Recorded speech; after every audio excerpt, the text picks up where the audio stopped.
Nagpainit na ako ng tubig. Lagyan ko lang ng asin at mantika.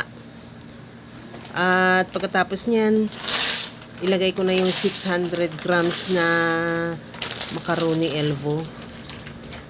At ihalo lang hanggang sa maluto. Pagkaluto niyan, tanggalin muna na yan sa kawali at i-drain. At lagyan ko rin yan ng butter. Habang ginagawa ko yan mga kalasa, kung bago ka pa lang sa aking channel, welcome. At huwag kalimutan mag-subscribe at i-click ang bell button para sa mga notification. At kung dati ka pa, welcome back at i-follow mo na rin ako sa aking Facebook page, Lasang Pilipina. Pagkatapos yun, isit aside muna. At sa kawali naman, naglagay ako ng margarine, bali mga 2 tablespoon lang. At igisa ko na rin yung bawang. Isunod ko na rin yung sibuyas. Ihalo lang din hanggang sa maluto yung sibuyas. Pagkatapos yun, maglagay na rin ako dyan ng tomato paste, mga 2 tablespoon lang din. At igisa lang din para maluto yung tomato paste, matanggal yung asin niya. At isunod ko na ilagay yung 2 lata ng corned beef. Ihalo lang din hanggang sa medyo maluto lang din yung corned beef. Luto na rin din naman yan, pero mas masarap talaga pagka nagisa siya. Corned beef lang ang nilagay ko dyan sa ating macaroni spaghetti. Pwede mo naman lagyan ng hotdog o kung ano man ang gusto mong ilagay o yung giniling. Pwede naman yun, basta nasa sayo naman. At nilagay ko na rin yung spaghetti sauce at saka naglagay ako ng kunting tubig.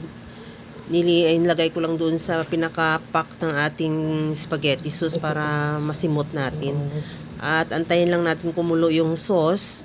At maglagay na rin ako ng all-purpose cream. Pwede rin evaporated milk ang ilagay mo kung wala kang all-purpose cream. Medyo mura-mura. Kaya lang meron naman din akong available ng all-purpose cream. Kaya yun na rin ang nilagay ko. Ihalo lang hanggang sa ma-mix yung all-purpose cream sa ating sauce. Pagka okay na yung ating sauce, tikman ko muna din yan kung okay na yung timpla niya. At maglagay din ako dyan ng asin at paminta. Lagyan ko na rin ng asukal. Depende sa iyo kung ayaw mo maglagay ng asukal, pwede naman. Pero mas masarap din naman talaga pagka may asukal, lalo pa pagka para sa mga bata. At kunting halo lang hanggang sa matunaw na rin yung asukal. At saka isunod na natin ilagay yung niluto nating macaroni. At ihalo lang din hanggang sa ma-mix yung macaroni sa ating sauce.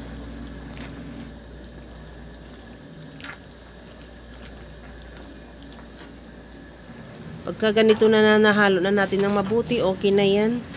Pwede na natin yan ilipat sa ating canister o sa ating bowl o kung ano man ang paglalagyan mo. At ready to serve na. Kaya mga kalasa, kung nagustuhan mo yung ating video, please like na lang at pakishare na rin sa inyong mga friends.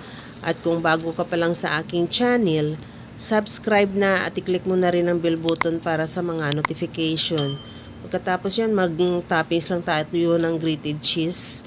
At okay na yan. Hanggang sa muli mga kalasa, thank you for watching. Bye-bye!